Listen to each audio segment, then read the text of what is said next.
Mis dedos temblaban al sujetar el móvil, y la pantalla borrosa por las lágrimas que insistían en caer mostraba un saldo que me hizo tragar saliva como si fuera la última vez. Cero, completamente cero. De hecho, no, estaba en números rojos, con un descubierto de 3.000 euros que no sabía de dónde había salido. Era domingo, 10:30 de la mañana, y acababa de salir de la misa con el corazón aún cálido por las oraciones, cuando decidí comprobar si el dinero de la venta de los dulces de la semana había ingresado en la cuenta.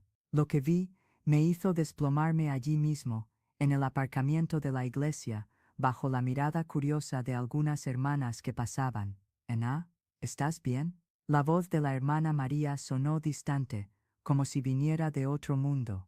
No podía responder. ¿Cómo explicar que de repente todo el dinero que había ahorrado con tanto sacrificio simplemente había desaparecido? ¿Cómo contar que esos 3.000 euros negativos representaban no solo números rojos en la pantalla, sino el fin de mis sueños, de los planes de mi hija, de nuestra oportunidad de empezar de nuevo?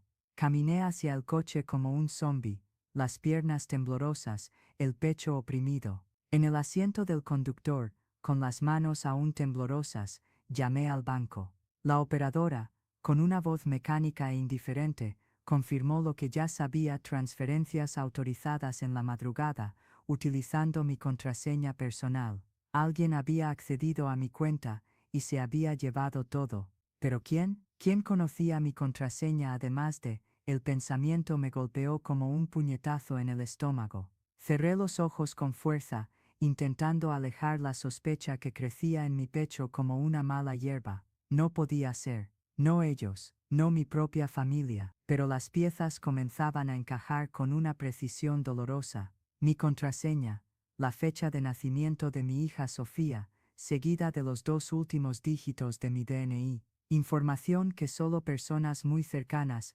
podrían deducir. Y había más. La semana anterior, mi hermano Carlos había preguntado casualmente sobre mis ahorros, comentando cómo siempre había sido hábil con el dinero. Mi cuñada Patricia había hecho bromas sobre mi tacañería por no prestarles más dinero. Y mi propia madre, ella que siempre supo exactamente cuánto tenía ahorrado, dónde lo guardaba y cómo lo guardaba. El móvil sonó. Era Sofía, mi hija de 16 años. «Mamá, ya has transferido el dinero de la matrícula, el plazo vence hoy». Sentí que el mundo se derrumbaba. La matrícula del curso técnico, con el que tanto soñaba, la oportunidad de tener un futuro mejor, la promesa que le había hecho de que esta vez lo conseguiríamos. Todo se desvanecía junto con esos números rojos en la pantalla. «Hija, ha habido un imprevisto. ¿Podemos hablar cuando llegue?» El silencio al otro lado de la línea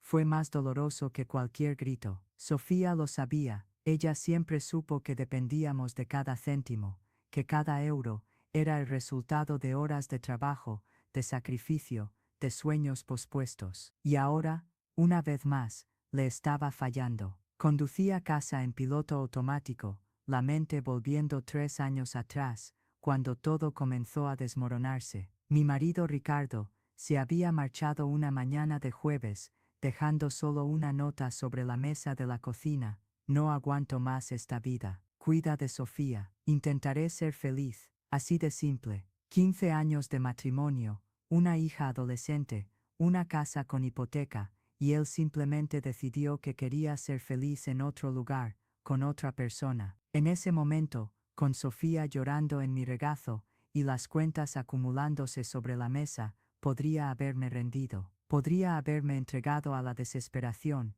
a la depresión, al vacío que consumía mi pecho. Pero había algo dentro de mí, una fuerza que ni siquiera sabía que existía, que me hizo levantarme al día siguiente y buscar trabajo. Conseguí un trabajo en una tienda de ropa en el centro comercial, ganando poco más del salario mínimo. No era suficiente, así que empecé a hacer dulces en casa: trufas, polvorones, bombones, todo hecho con amor y desesperación mezclados a partes iguales. Vendía en la tienda, a los vecinos, en la iglesia. Sofía me ayudaba, envolviendo cada dulce como si fuera un pequeño tesoro, y lo eran, en cierto modo. Cada trufa vendida representaba un día más de luz eléctrica, un litro de leche, una cuota de la hipoteca de la casa. Poco a poco, fui construyendo una clientela. Mis dulces se hicieron conocidos en el barrio. Empecé a recibir encargos para fiestas,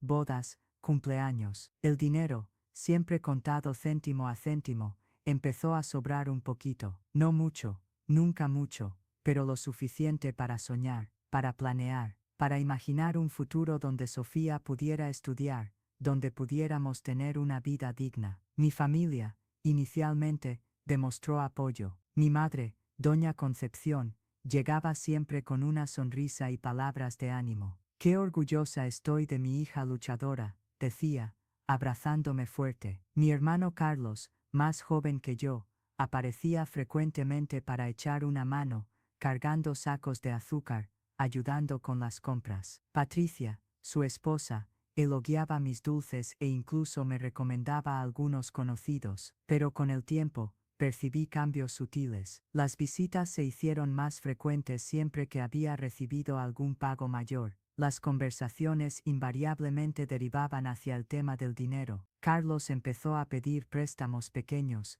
siempre con promesas de devolverlo la semana que viene. Patricia hacía comentarios sobre cómo estaba bien de vida ahora, siempre con un tono que me incomodaba, pero que intentaba ignorar. Mi madre, por su parte, desarrolló una habilidad impresionante para saber exactamente cuánto tenía ahorrado. Era como si tuviera un radar para mis ahorros. Ana, hija, tú que tienes esa facilidad con el dinero, ¿no podrías ayudar a tu hermano? Está pasando por dificultades. O este también, qué bien que te va. Imagino que ya debes tener una buena reserva ahorrada. Yo ayudaba, siempre ayudaba, incluso cuando significaba sacrificar mi propio sustento, incluso cuando Sofía necesitaba algo, porque eran familia, porque creía que, en los momentos difíciles, eso es lo que hacíamos, apoyarnos mutuamente. Pero los préstamos nunca se devolvían, las ayudas se convirtieron en obligaciones silenciosas, y yo,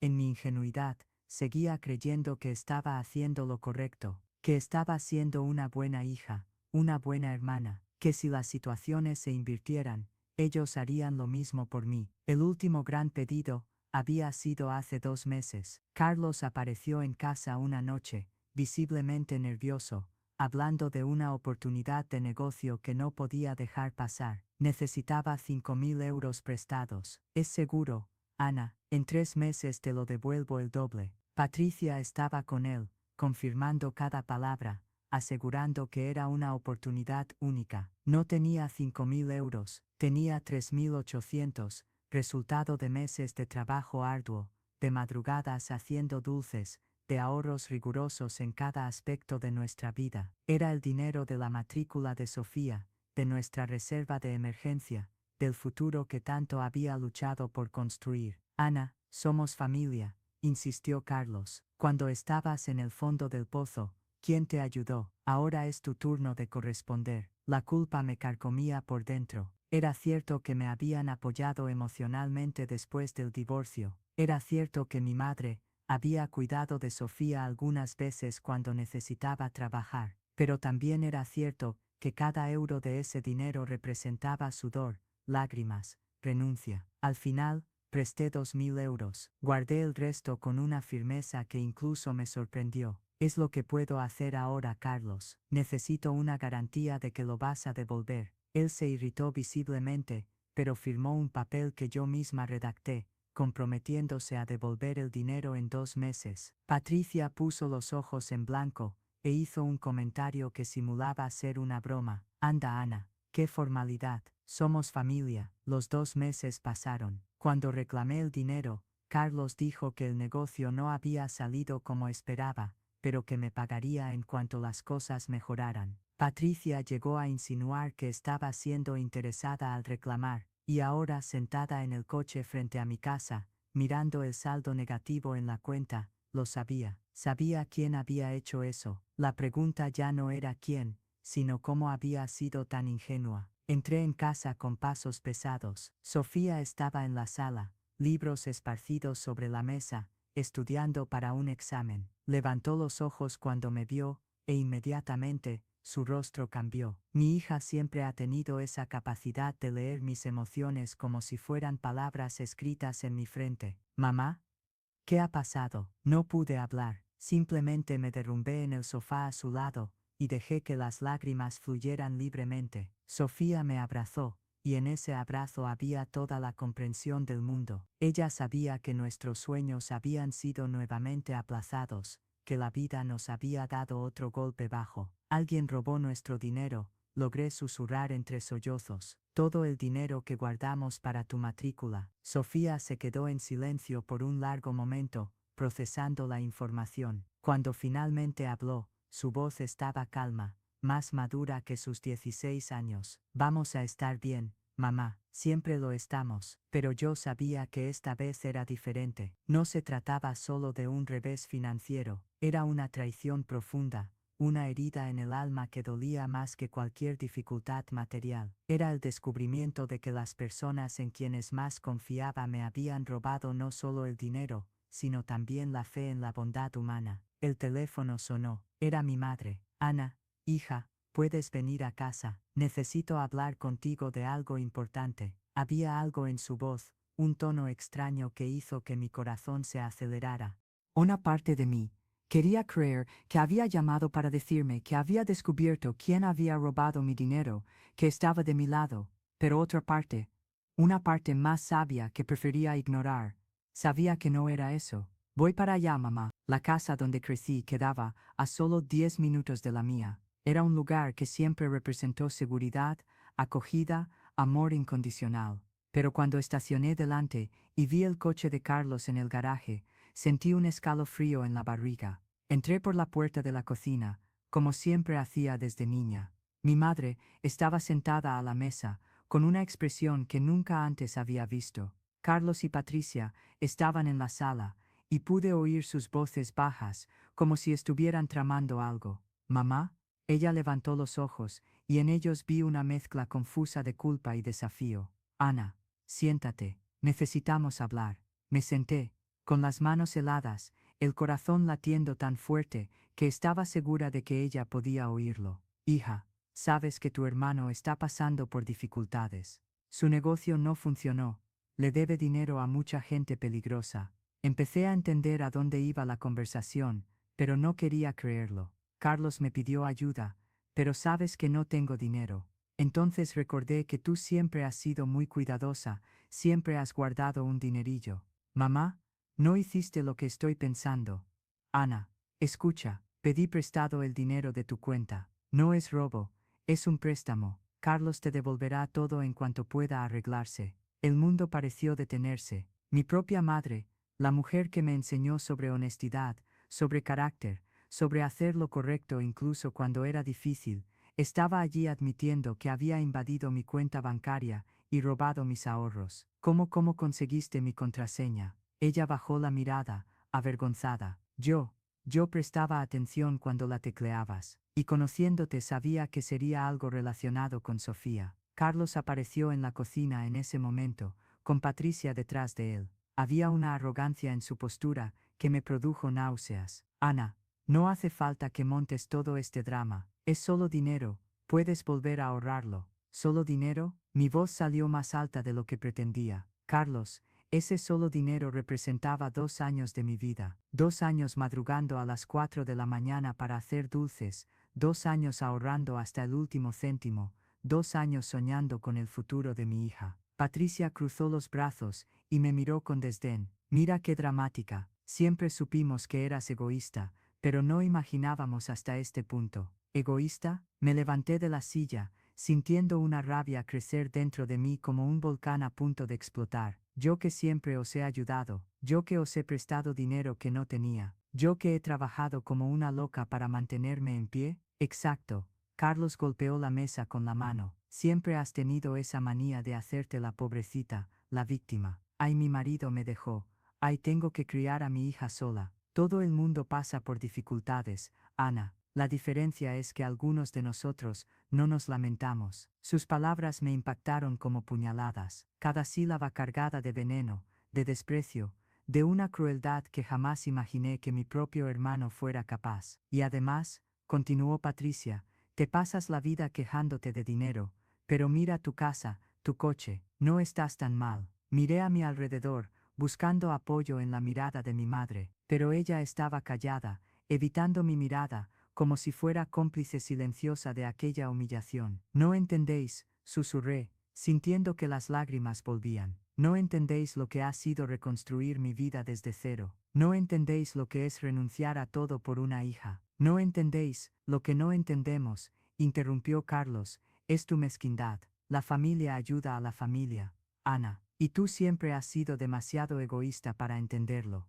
En ese momento, algo se rompió dentro de mí. No fue solo el corazón, fue algo más profundo. La ilusión de que esas personas me querían de verdad. La fantasía de que familia significaba apoyo incondicional. La ingenuidad de creer que la bondad siempre era correspondida. Salí de esa casa sin decir una palabra, no porque no tuviera que decir, sino porque sabía que cualquier cosa que saliera de mi boca sería inútil. Habían decidido que yo era la villana de la historia, que mi dolor era drama, que mi lucha era victimismo. Durante todo el camino de vuelta lloré. Lloré por los años de sacrificio no reconocidos. Lloré por la confianza traicionada. Lloré por los sueños de Sofía que una vez más tendrían que ser aplazados. Pero sobre todo, lloré por el fin de mi inocencia, por la muerte de la Ana que creía que el mundo era justo, que la gente era buena, que la familia estaba por encima de todo. En casa, Sofía me esperaba con un té caliente y un abrazo aún más cálido. Le conté todo, cada detalle de la traición, cada palabra cruel. Mi hija me escuchó en silencio, y cuando terminé, me dijo algo que nunca olvidaré. Mamá, quizás ellos nos han hecho un favor. Ahora sabemos quiénes son en realidad. Había una sabiduría en esas palabras que me sorprendió. Sofía, con 16 años, había entendido algo que yo, con 42, todavía luchaba por aceptar. Algunas personas muestran su verdadera cara solo cuando tienen que elegir entre sus intereses y el bien del otro. Si estás siguiendo este relato y te identificas con este dolor, suscríbete al canal para seguir recibiendo historias de superación como esta, porque creo que compartir nuestras experiencias puede ayudar a otros a encontrar fuerza en los momentos más difíciles. Esa noche, no pude dormir. Me quedé pensando en cómo reconstruir nuestras vidas una vez más. Cómo explicarle a Sofía que tendría que esperar un año más para realizar su sueño. Cómo encontrar fuerzas para continuar cuando las personas que deberían apoyarme me habían dado la espalda. Fue entonces cuando recordé una conversación que había tenido semanas antes con la hermana María, de la iglesia. Ella había comentado sobre una vacante para coordinadora de proyectos sociales en una ONG que atendía a familias necesitadas. El salario era mejor que el de la tienda, y el trabajo implicaba exactamente las habilidades que yo había desarrollado: organización, determinación, capacidad de transformar poco en mucho. El lunes, llamé a la ONG, concerté una entrevista para el miércoles. Durante 3 días, me preparé como nunca antes me había preparado para nada. Investigué sobre la organización, elaboré proyectos, preparé una presentación sobre cómo mi experiencia personal me calificaba para ayudar a otras personas en situaciones similares. La entrevista fue con doña Luisa, una señora de 60 años que había fundado la ONG después de perder a su marido y verse sola con 3 hijos pequeños. Ella me escuchó contar mi historia, no la versión resumida que solía dar, sino la versión completa, incluyendo la reciente traición de mi familia. Ana, dijo al final, sabes que aquí trabajamos con personas que han pasado por las peores situaciones imaginables, personas que lo han perdido todo, que han sido abandonadas, traicionadas, humilladas. Para trabajar aquí, necesitas tener no solo competencia técnica, sino también una comprensión profunda del dolor humano, y sobre todo, necesitas haber superado tus propias heridas. Todavía las estoy superando, admití. No voy a mentir diciendo que ya pasó. Todavía duele, todavía me siento perdida a veces, pero quizás sea exactamente por eso que puedo ayudar, porque sé lo que es estar en el fondo del pozo y tener que encontrar fuerzas para subir. Ella sonrió. Es exactamente ese tipo de honestidad lo que buscamos. Empiezas el próximo lunes. El salario era casi el doble de lo que ganaba en la tienda. Más importante que eso, era una oportunidad de transformar mi dolor en propósito, mi experiencia en herramienta de ayuda para otras personas. Renuncié a mi trabajo en la tienda ese mismo día. Por la noche, le conté a Sofía sobre el nuevo trabajo. Ella me abrazó fuerte y susurró: «Estoy orgullosa de ti, mamá». Las semanas siguientes, mi familia intentó contactarme varias veces. Carlos llamaba pidiendo disculpas, pero siempre terminaba justificando sus acciones. Patricia mandaba mensajes hablando de malentendidos. Mi madre apareció en mi casa una vez, llorando, implorando perdón, pero al mismo tiempo insinuando que estaba exagerando. Yo no respondía con rabia, no gritaba, no acusaba, no dramatizaba. Simplemente establecí un límite claro: no mantendría relación con personas que no respetaban mi dignidad. Era una decisión dolorosa, pero necesaria. El trabajo en la ONG me trajo una perspectiva completamente nueva. Conocí mujeres que habían perdido mucho más que dinero,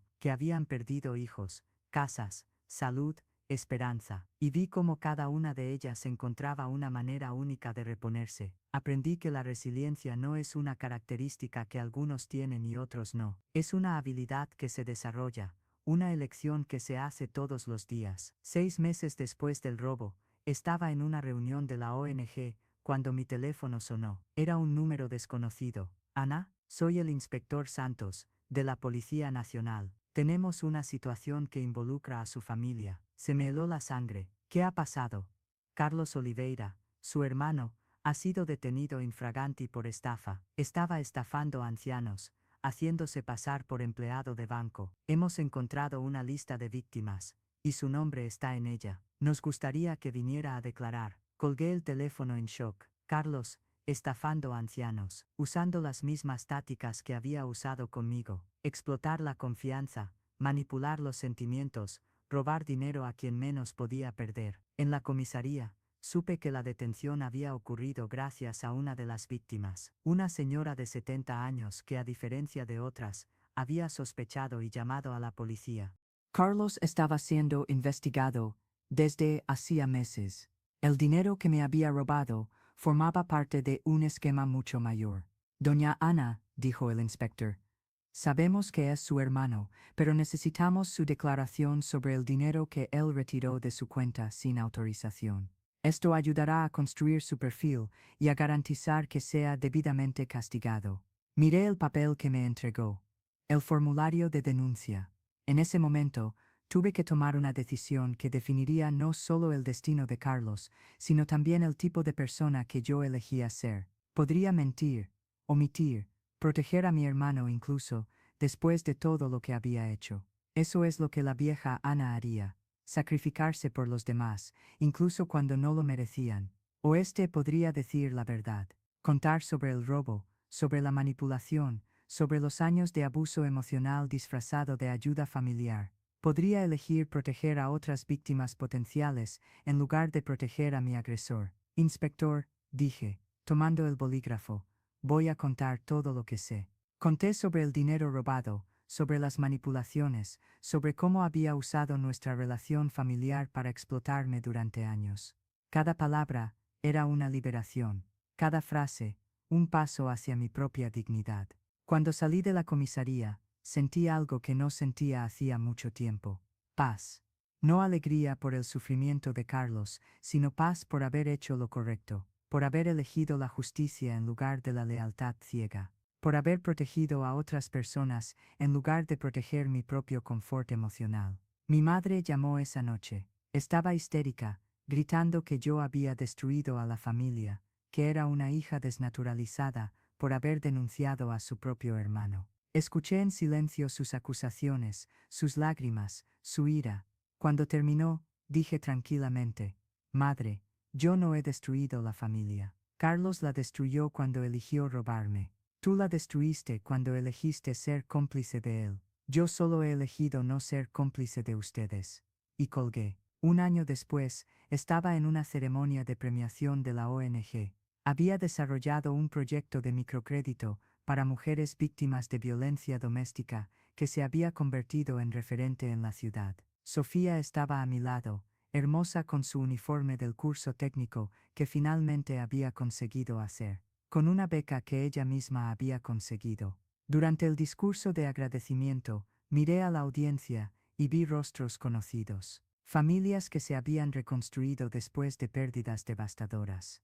Mujeres que habían encontrado fuerzas para empezar de nuevo. Niños que habían vuelto a soñar. Y me di cuenta de que mi historia no era sobre el dinero robado. No era sobre la traición familiar. Era sobre el descubrimiento de que nuestra mayor fuerza no viene de las personas que nos rodean, sino de la persona que elegimos ser cuando estamos solas en la oscuridad. Hubo un tiempo, dije al micrófono, en que creía que familia significaba aceptar cualquier cosa en nombre del amor. Hoy sé que familia de verdad es aquella que nos respeta, nos apoya y nos ayuda a crecer. Y esa familia, a veces no es la que nacemos, sino la que elegimos construir. Sofía apretó mi mano. En la audiencia vi mujeres llorando, no de tristeza, sino de identificación. Porque todas nosotras, de alguna manera, ya habíamos sido traicionadas por quienes debíamos confiar. Todas ya habíamos necesitado elegir entre nuestra dignidad y nuestra necesidad de pertenecer. Carlos fue condenado a 3 años de prisión. Mi madre nunca más llamó. Patricia se mudó de ciudad. La familia que conocí desapareció, pero en su lugar surgió algo mucho más fuerte, una nueva familia, formada por personas que me eligieron como yo las elegí. Sofía, por supuesto, pero también las amigas de la ONG, las familias que ayudé, la comunidad que construí. Hoy, 5 años después, tengo una pequeña casa propia, comprada con mi trabajo honesto. Sofía está en la universidad, estudiando psicología,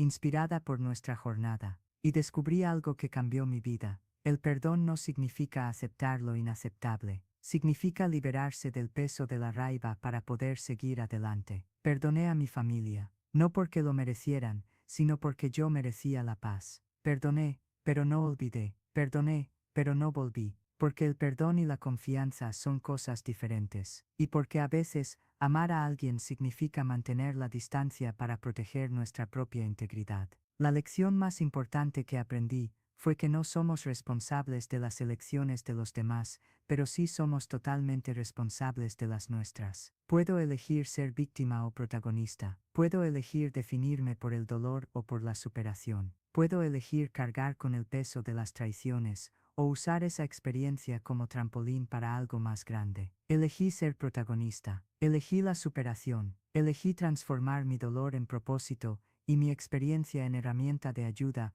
para otras personas. Y descubrí que, cuando hacemos esa elección, el universo conspira a nuestro favor. No porque seamos especiales, sino porque nos convertimos en personas que merecen cosas buenas. Porque desarrollamos la fuerza interior necesaria para construir una vida digna. Porque aprendemos que nuestro valor no depende del reconocimiento de los demás, sino de nuestra propia capacidad de reconocernos dignas de amor, respeto y felicidad. Si has llegado hasta aquí, en esta historia, quiero que sepas que tu dolor es válido, tu lucha es importante, y tu capacidad de superación es mayor de lo que imaginas. A veces, las mayores traiciones nos llevan a las mayores transformaciones. A veces, perderlo todo es el primer paso para ganar algo mucho mejor. Y siempre, siempre, la elección es nuestra.